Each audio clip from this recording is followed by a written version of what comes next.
Star Wars universe has continually been one of the most vivid and exciting environments for players and game designers alike. This fall, LucasArts and Pandemic Studios emerged from hyperspace to present Star Wars Battlefront, one of the most epic and highly anticipated Star Wars-based games ever created. Star Wars Battlefront is a totally different type of Star Wars game. You're building your own Star Wars fantasy. You're picking your own characters. You can be a stormtrooper, a rebel pilot, a clone trooper, battle droid. Really, at the core of what this game is recreating the great battles. Any battle you've seen from any Star Wars movie will be in the game. You watched the movies for such a long time, now you get to actually play the battles in a whole new way. We've captured a command post. Star Wars Battlefront combines the best of first-person and third-person action games because you can play from both perspectives. In addition, gamers can choose from several modes of play: single player, the innovative multiplayer Galactic Conquest mode, and even online. In Galactic Conquest, what you do is you take on the role of one team or one side, for example, the Rebels, and you're trying to take over the whole galaxy. And you move from planet to planet.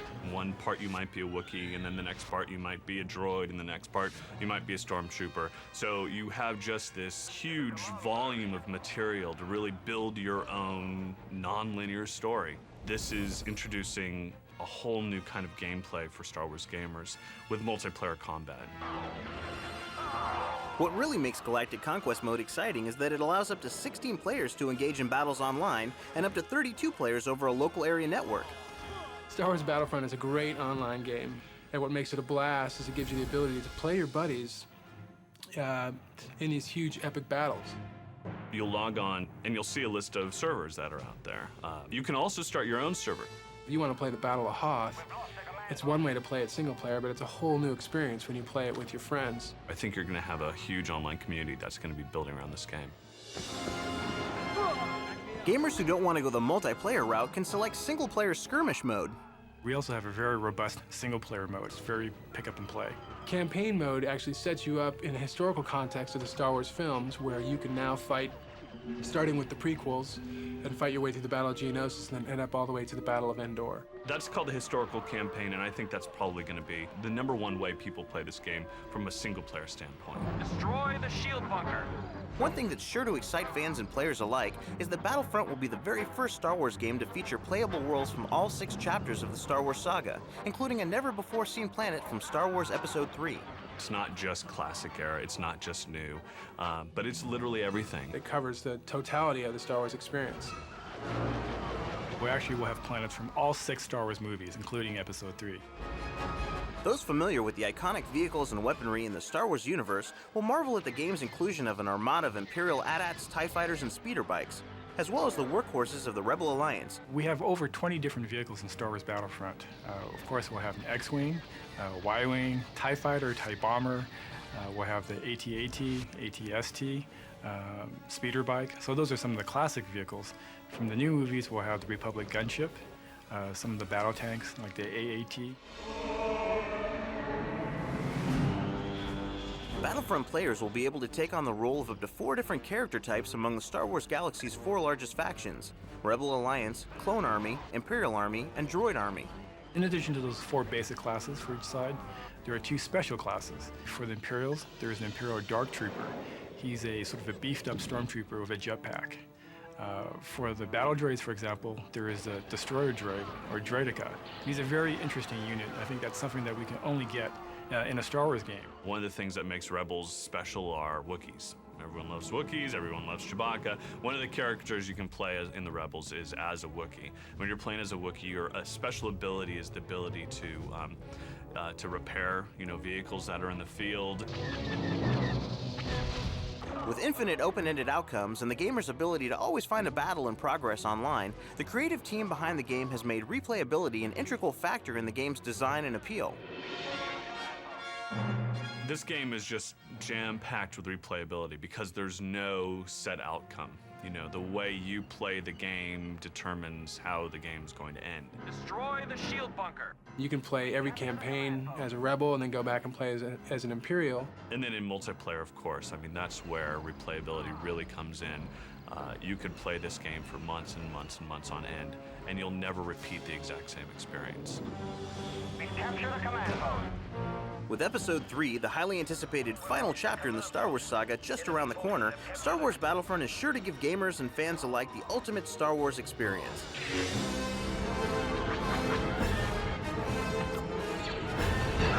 We've all watched the movies and seen the battles for a long time, but now it gives you a chance to kind of live the battles in a whole new way. There is a full experience in this game. Our reinforcements are being depleted.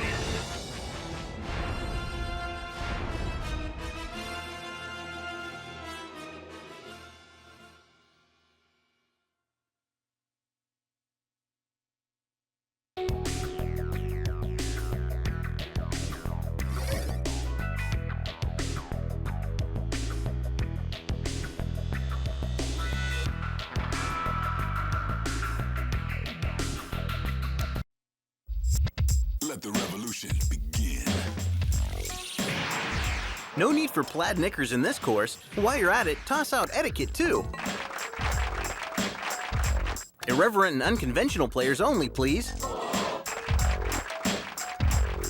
Hotshot's Golf 4 is ready to tee off. It's already out in Japan, where it's a whopping success. I like your game. The game went through an extensive localization process to prime it for the American audience. The first thing that we had to do was figure out which characters from the Japanese game that we could change to match the American market. Because some of the characters we felt they were too Japanese, and we wanted to make it so that everybody could relate to the characters and make them more American. Woo! I want me a record deal. Now! Some of the Japanese characters were left unchanged, like the samurai, because that's an Asian character that's familiar to Americans. But others didn't cross the Pacific as easily. For those, the American team used the original model from the Japanese version and just changed the look. Basically, the motions of the characters had to be the same. We couldn't create new motions, and so given those limitations, we could only change the look of the character. The examples were this female character that looked like a fantasy game character in the Japanese version, but it didn't really work here in the US. So we took that character and kind of modified her into that typical girl you see in the big movement of the import car scene right now. The final product is a motley crew indeed. There's a mix of returning characters. There's a mix of original Japanese characters. We also have original US characters that were designed to fit the American market. One of the decisions that was made on this was to not actually just translate the Japanese. In fact, we didn't translate the Japanese at all because we felt that even if you did, the cultural differences would be so great that would need such a rewrite. So we really just started from scratch and sort of wrote a new script. I win, you lose. The director of the Japanese release was pleasantly surprised with the American twists. The Americanized scripts sound kind of crazy to a Japanese ear, but I understand how they may work for an American audience. The cast of misfits that you'll find in the US version were brought to life by some very talented voices. T-Bone's just your typical brother, doing his thing out there in the hard knock life. One of the roles was Emma, who's a little kind of bratty girl from Paris, and she doesn't like it when she doesn't play very well. And you try to place the voice differently in your chest or your head, you know, like the Chinese girl. You're an underdog. You must follow the path to the hole. You have no zen. A lot of the times, we take the actual footage and play it, and the actor will perform to the footage. And that right there gives the actors a lot of idea what is going on screen. And if their character's jumping in the air, gives them an idea that there's going to be a lot of energy in that delivery. So you really have to imagine that you're actually going through every scenario and picture everything that you're experiencing so that the person watching it really feels like it's not just, you know, a drawing, it's an actual character. I don't like that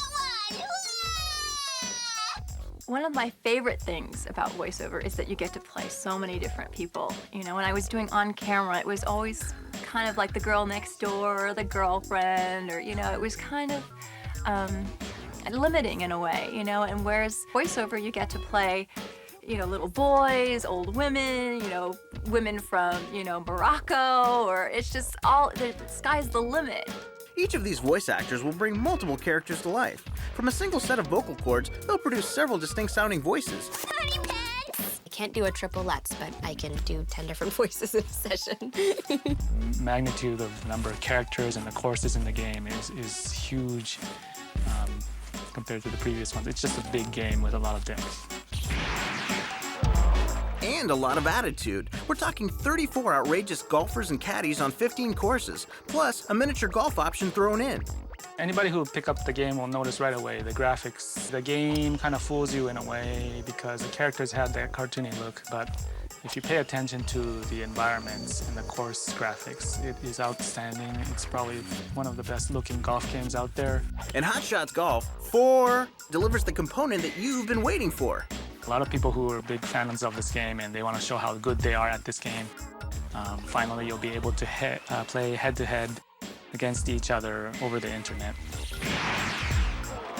We just thought, golf's a fun game, but it can be a little dry at times. But if you have some crazy characters around, I think it's going to make it a little more fun. During boring phone calls, my hand will start picking up the controller and start playing the game. And that's how addictive this game is. You've been warned. Play at your own risk.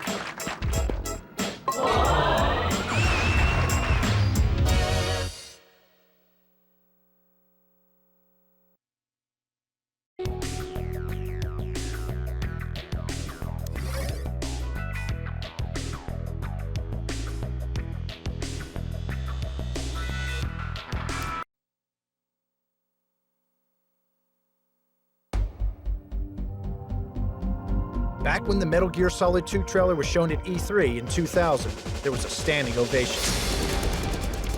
Now it's time for the next generation, Metal Gear Solid 3 Snake Eater.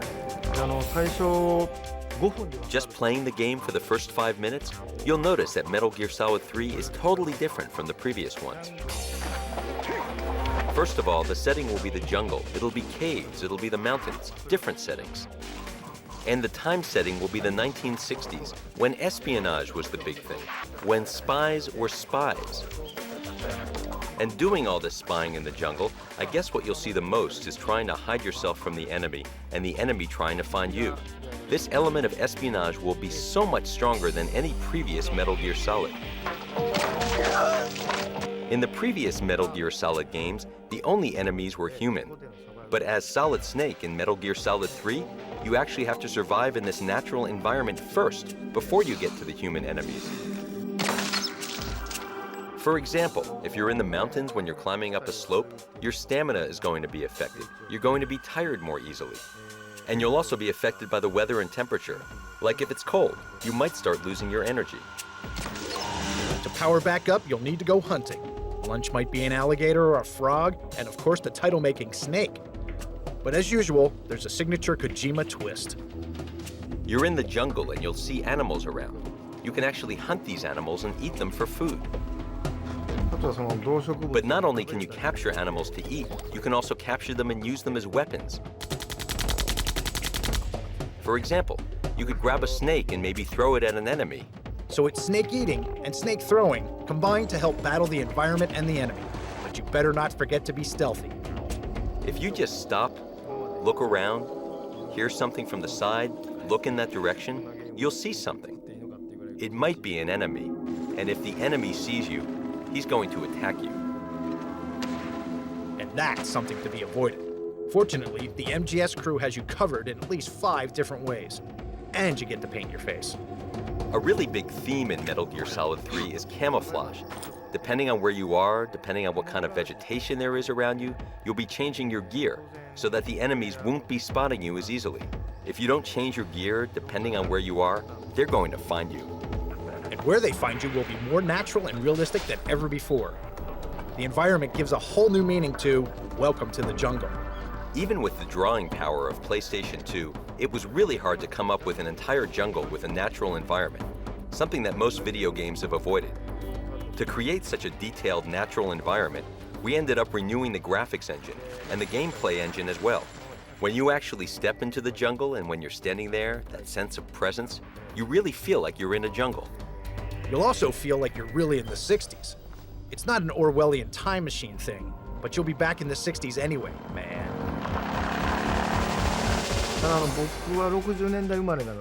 I was born in the 60s, so it really wasn't that distant of a past for me. But many of the guys on my team are young. They were born in the 70s. And for them, it was really hard for them to sort of get a grasp of what the 60s were like. We've read a lot of books and seen all the films from the 60s and listened to the music, and even studied the fashion of the 60s. It's the age-old thrill of the chase that makes Snake Eater one of the truly great games of all time. I probably shouldn't be saying this because it's my own, but the gameplay I think is going to be awesome, especially with the element of trying to be hidden from the enemy and the enemy trying to find you. That element is just going to stand out so strongly and vividly in this game. The level of tension in this game is something you've never experienced before. I'm like, can I really release this game with all this tension? You know, it's going to be so exciting and scary in that sense. Maximum level of tension. I really think people should look forward to that.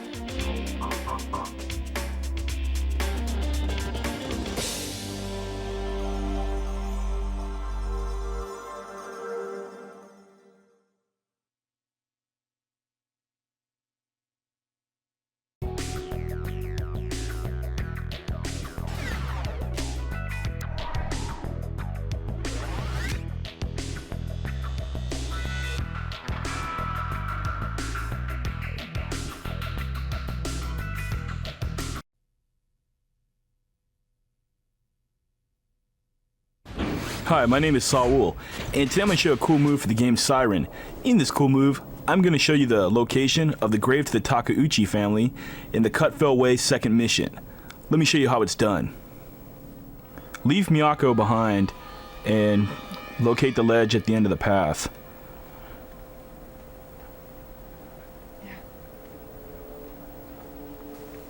Climb down over here. And what you want to do is locate the poker. Just take this path up here. It's the quickest way. A little smoldering fire over here is where that poker's located at. Just pick that up.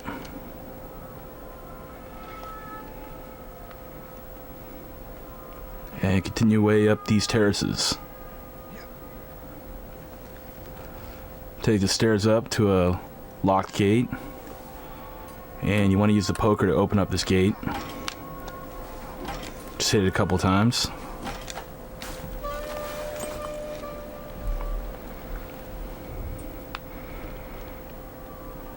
Take these stairs down. And one of the Shibito will sight you. Just want to take him out with the poker. Just wait for him to come over.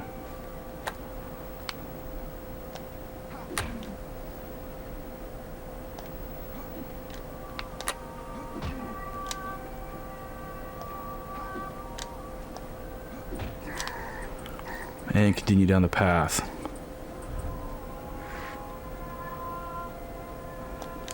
Climb up the ledge right up here. And wait for another Shibito to drop down that just sighted me.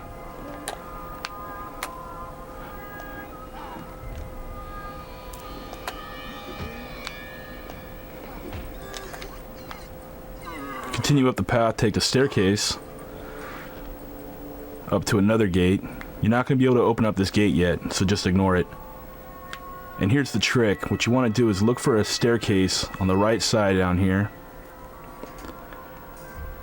And you want to look for these bushes right here. Press the triangle button and select clear brushwood. And this will reveal a hidden path. Go through the hidden path and locate the floodgate. Press the triangle button again, and you want to close the floodgate. It's going to seal off the water to the creek below.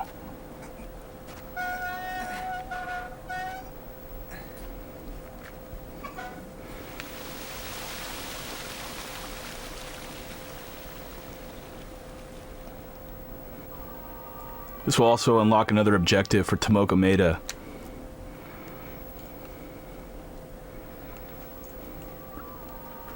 Exit the hidden path, and what you want to do is you pretty much want to backtrack to where you started at.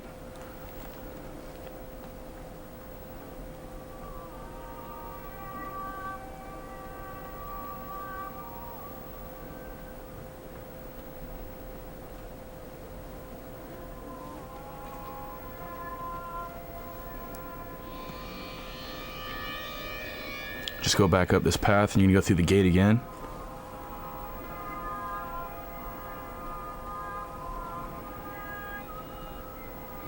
Just take this little side path all the way down. It's just quicker that way.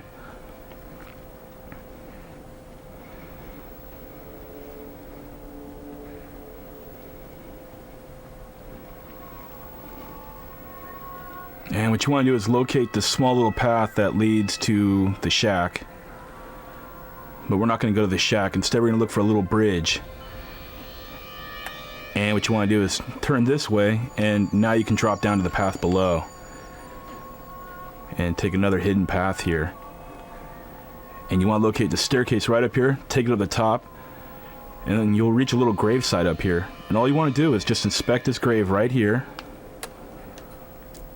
And this will trigger a cutscene, and you will complete the mission.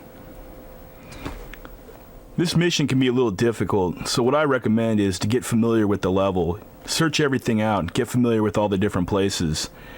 After that, just do exactly what I just did right there, and you'll find the grave to the Takeuchi family. Good luck and enjoy the game.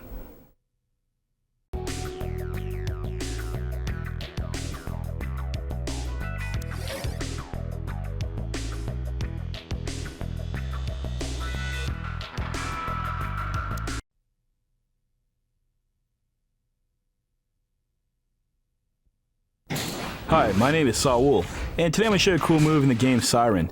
In this cool move, I'm going to show you how to defeat Mina and beat the second objective in Ward 2 for Risa Onda. Let me show you how it's done. From the beginning of this mission, run away from Mina. Open up this door and go up the staircase.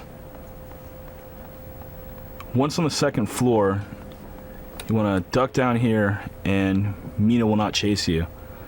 So what you want to do is sight jack, locate her,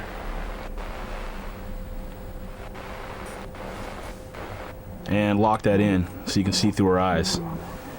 As you can see, she's not going up the staircase. She's losing interest in Risa, and she's going to go back down the hallway.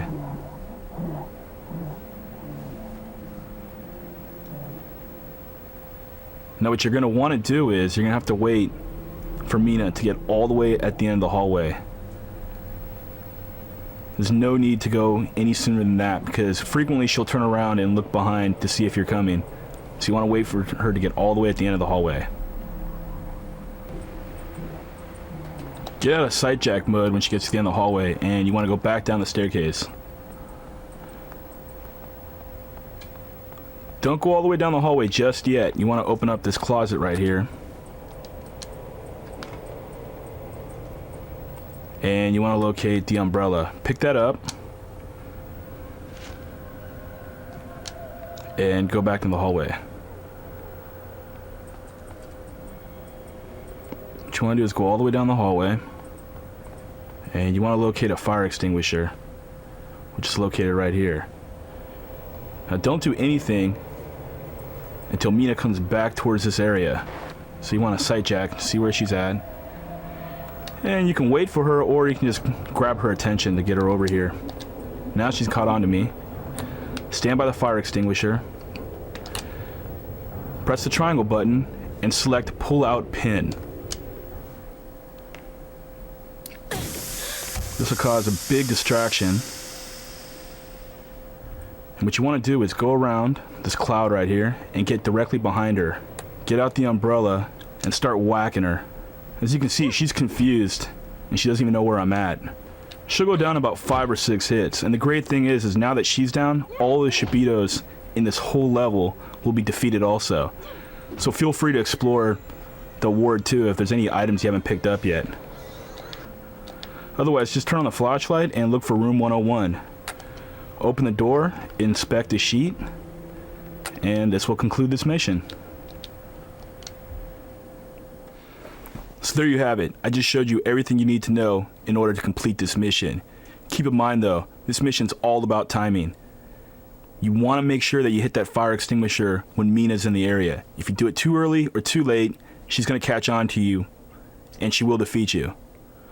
Good luck and enjoy the game.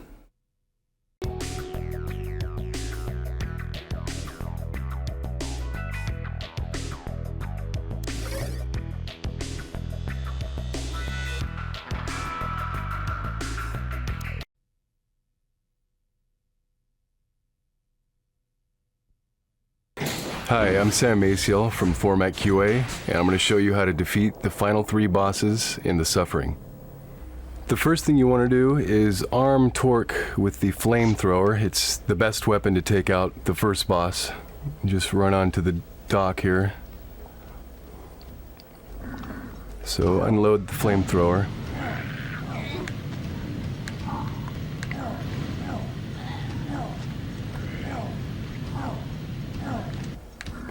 And then just finish him off with any weapon that comes up. And take these enemies out with some dynamite.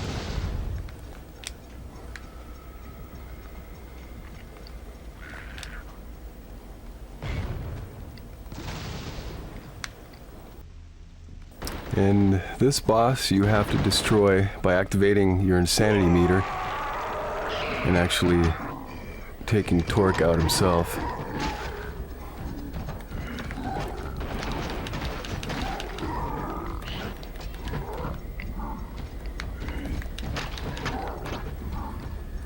And then revert back to Torque.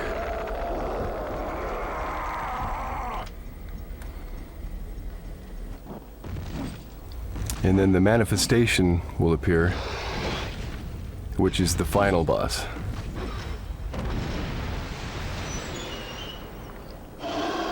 And during this cutscene, he'll take out part of the fence there, so you can have access to lower the generator. And just dodge his attacks until he jumps down.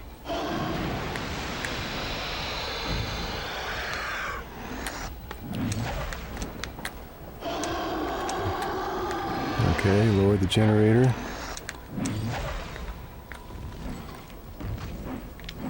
And just dodge his attacks. And then you want to stand underneath it. And then just start throwing the energy balls at the manifestation.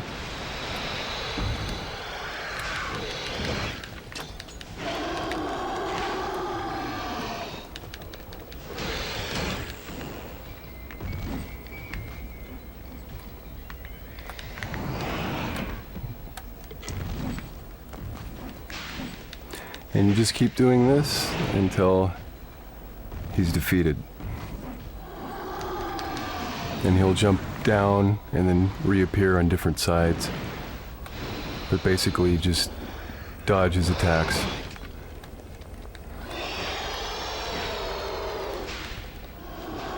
And then just re-energize yourself when you run out. So after defeating the final boss, you'll open up some cool extras the next time you replay The Suffering. Thanks and good luck.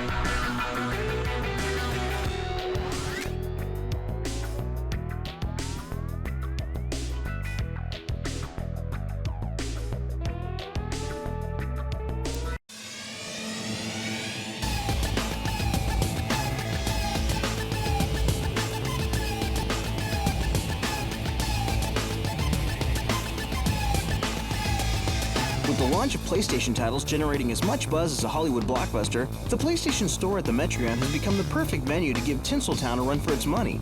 The store recently played host to everyone from die-hard fans to casual gamers to celebrate such titles as Resident Evil Outbreak, SOCOM 2 U.S. Navy SEALs, Jet Li's Rise to Honor, and Final Fantasy XI. Back in October of last year, we wanted to do something different for our events. We were doing pretty much the same thing over and over again, and a casual conversation in the office, someone said, you know, hey, you should dress up the store like a level in the game. So when we started planning for SOCOM 2, that's basically what we did. We dressed up the store like it was a jungle, and that's where we've been at ever since. Last February, Jet Li himself stopped by the store to interact with fans and enjoy the launch of Rise to Honor. When we start looking at the design process, the company that I work with thought dressing up the store like a Chinatown motif would work out best. And having Jet Li on top of that was just the icing on the cake. So for me personally, the amount of work that went into it behind the scenes and during the event, that would be my personal favorite.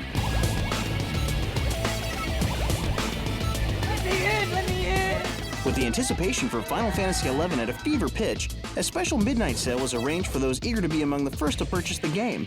We knew that was going to be a big one, and we were real excited about the hard disk drive. So the events that we've had in the past for Final Fantasy have been our most popular. I think for them, be here in the store for 4 hours, play the game, and be able to brag not only that they can buy the game at midnight, but to say that they were one of the first people to play it. I think that's the biggest draw for the consumer. For the first time ever, US gamers will be able to enter the world of Vana'diel online by utilizing Sony's exclusive hard disk drive in Final Fantasy XI. It's probably the greatest thing for the Final Fantasy series is to be able to interact with other people. In that interaction, you find a story of your own instead of a set storyline of characters. We figured out that we wanted to deck out the store in specific worlds throughout Final Fantasy. We had a lot of people dress up and had a little contest to top the night off. But it worked out really well.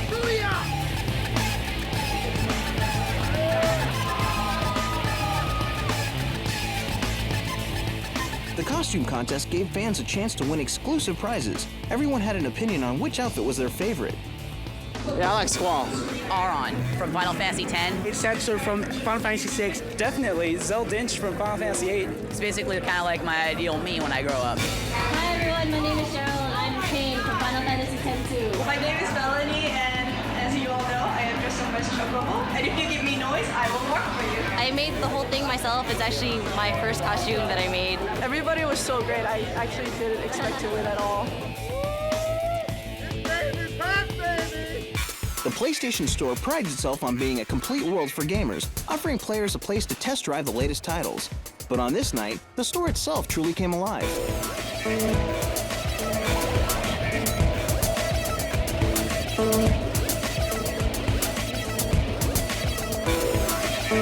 Yeah, it was chemical release, something out in the woods, some sort of biotoxin or something. Just sketchy reports right now. Please, number questions, we're gonna interrogate it. Come on. I'm actually here to check the outbreak. Some scientist in the laboratory decided to tinker and make himself play God. This is what happens. Now they send us to clean up the mess. The thing is, there are still some zombies running around somewhere. You guys had better be careful, all right? People walk in listening to the music, seeing the gameplay, hopefully tonight seeing the zombies and really getting excited about the game. But that's the fun part, seeing how excited the people get about the game when they come in here. With such a large gathering of Resident Evil fans in one place, the PlayStation Store gave several gamers the opportunity to sound off about their favorite parts of the series. Killing zombies. Actually, no, I like the searching around a lot. The online capability is going to probably blow everything else out of the water because it's something about cooperative play that just gets me. One lucky fan even won an authentic screen use movie prop from the upcoming Resident Evil motion picture. I just won this awesome Resident Evil Apocalypse movie prop. It's so cool. They gave me the game, the strategy guide. I'm just too happy. So if your travels bring you to San Francisco, be sure and stop by the PlayStation Store at the Metreon for a truly interactive experience. And don't forget to check out SOCOM 2 US Navy SEALs, Final Fantasy XI, Jet Li's Rise to Honor, and Resident Evil Outbreak, available now for the PlayStation 2. Don't worry, I won't make an outbreak for this city. Not yet.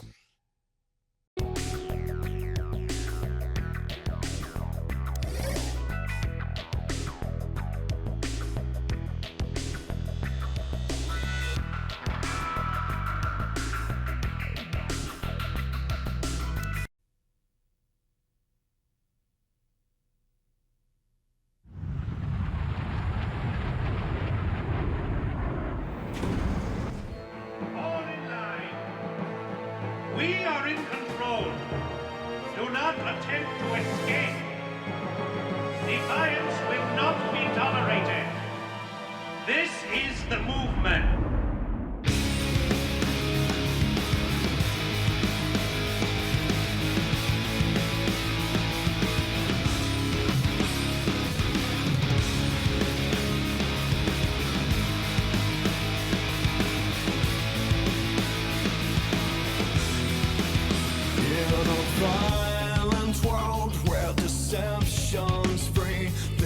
can control, taking over me. Did they try to take my identity? So what the hell have they done to me?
お主か。いいじゃろう。お主を呼んだのはのう、何やら嫌な予感がするのじゃ。どうやらこの水辺に不吉なことが起きているようじゃ。古くからこの水辺はさまざまな危機を乗り越えてきた。お主に頼みたいことがある。そうはいかん。嫌とは言わせん。水辺に危機迫るとき、主の証となる根付を集め収めよ。この言葉を聞いたことあるじゃろう。お主にはわしの使いとして根付を集めてもらう。主を探し、その証を受け取る。これだけのことじゃ。まあよい。分かった分かった。とにかくお主の力を見せてもらうことにしよう。まずはそうじゃな、その辺を泳いでみてくれるか。馬鹿にしているわけではないぞ。お主が泳げることは知っておる。×ボタンを押し続けるだけで前へと泳いでいくはずじゃ。×ボタンを連打すれば早く泳げることも知っておるな。ほらほら、ささっとやってみせてくれんかの。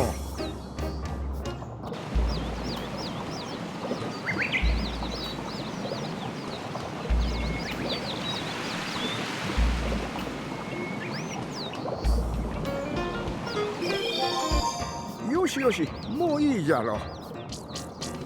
泳ぎは全ての基本じゃからな。次は向こうに行ってみようかの。柵をジャンプで越えるんじゃ。水面で左スティックを下に倒して×ボタンを押すんじゃ。行きたい方向を向くのを忘れないようにな。わしは先に行っておるからの、すぐに追いかけるんじゃぞ。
思ったよりすぐに来たの。なかなかやるもんじゃ。さて、お主が生きていくためには誰かを食べなければならん。とはいえ、そう簡単に食べられるわけではないぞ。お主が生きたいのと同じように獲物たちも生きたいのじゃ。まずは L1 ボタンを押して近くのものにロックオンじゃ。L1 ボタンを押したまま×ボタンで泳いで近づいて四角ボタンを押すと食べることができるのじゃ。お、ちょうどお主の好きそうな魚が泳いでおるようじゃ。あれを食べるところを見せてくれんかの。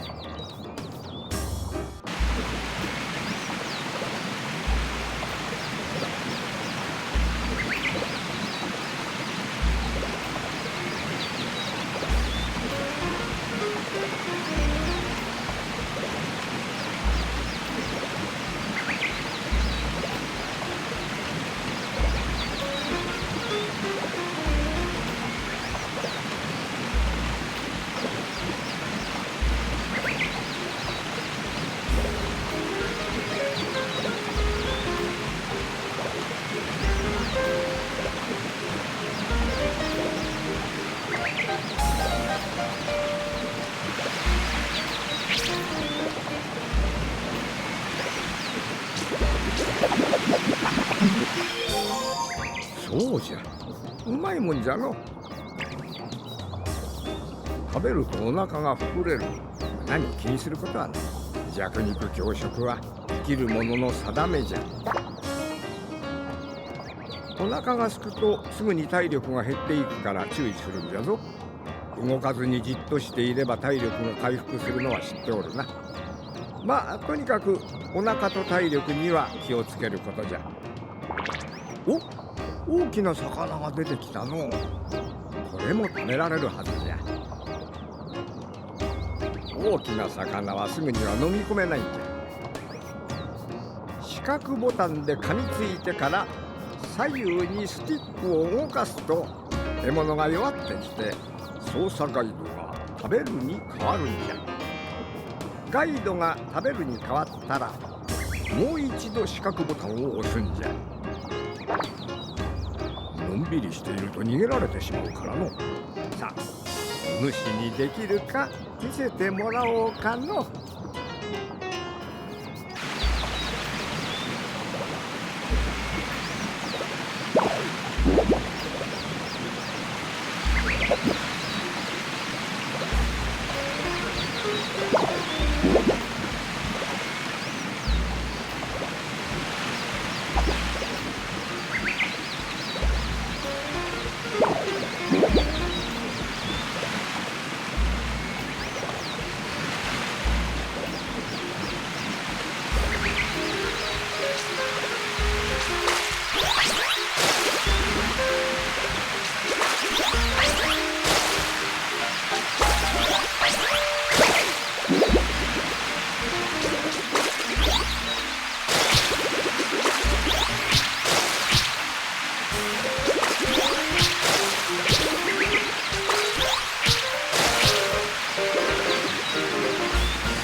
食べられたようじゃの。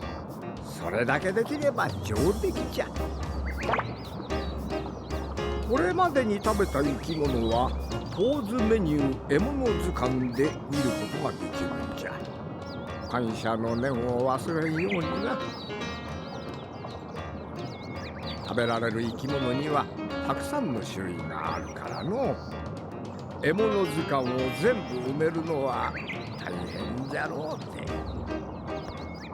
さて、生き物すべてが食べられるものとは限らん。中には主を釣るために仕掛けられたルアーもあるんじゃ。ルアーと生き物を見分けるのは難しいもんじゃ。どうしてもルアーを食べてしまうことになるじゃろう。いいか、ルアーであっても諦めてしまうことはないぞ。ルアーから逃れるには2つの方法があるんじゃ。1つずつ教えるからきちんと覚えるんじゃぞ。まず1つ目はルアーを操っている釣り糸を切ることじゃ。基本的には釣り糸が引かれている方向の逆に泳いでいくんじゃ。そうするとだんだん釣り糸が弱っていくからの。ちょっと練習してみるかの。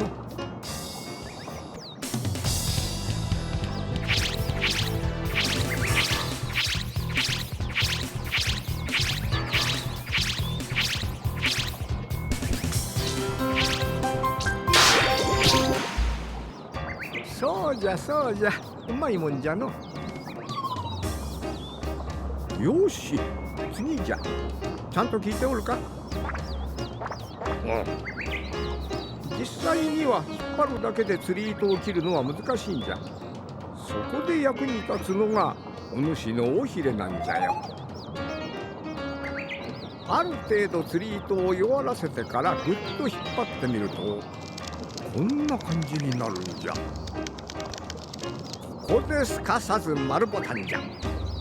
うまくいくと尾ひれで叩いて釣り糸を切ることができるんじゃ。まあやってみるのが一番じゃな。ちょっと試してみるかの。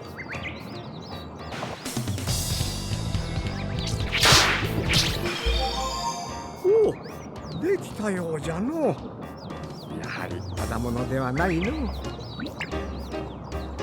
釣り糸を切ることができるとルアーが手に入るんじゃ。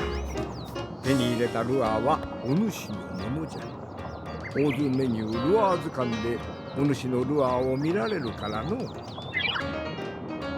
よし、もう一つの方法を教えようかな。今度の方法はお主の体からルアーを外す方法じゃ。ルアーにかかってしまったら水上にジャンプして四角ボタンじゃ。首を振ってうまくいけばルアーが外れるからの。ただしジャンプすると釣り糸が巻かれてしまって釣られやすくなってしまうんじゃ。気をつけるんじゃぞ。よし、練習してみるかの。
Gran Turismo has always been about automotive racing and car culture. Some of the newest advances in GT4 address the car enthusiast's passion for driving and the need to show off your cool ride in a beautiful setting. You'll now have a chance to be an international shutterbug with GT Photo Mode.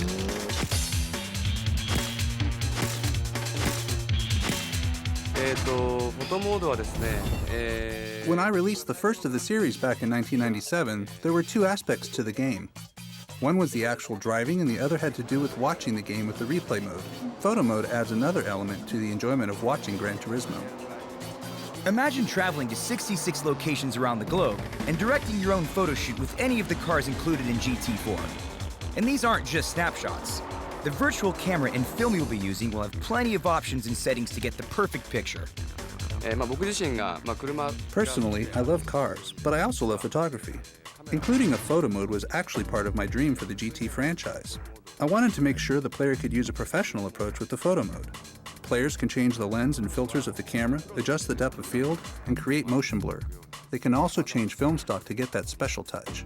I wanted to allow for all the possibilities that are available in real photography for the GT photo mode. After you've found all the right settings and clicked off some awesome photos, you can save them to the memory card on your PlayStation 2. Then try a slideshow on your TV, or print out a color copy on a USB printer. With this new feature, GT4 continues to espouse the concept that there is much to enjoy about cars besides driving. And the great thing about Gran Turismo is you still get to do plenty of driving anytime you want, and now you get to keep a photo album of your travels. We'll have more updates on the latest Gran Turismo offering as we continue to track GT4.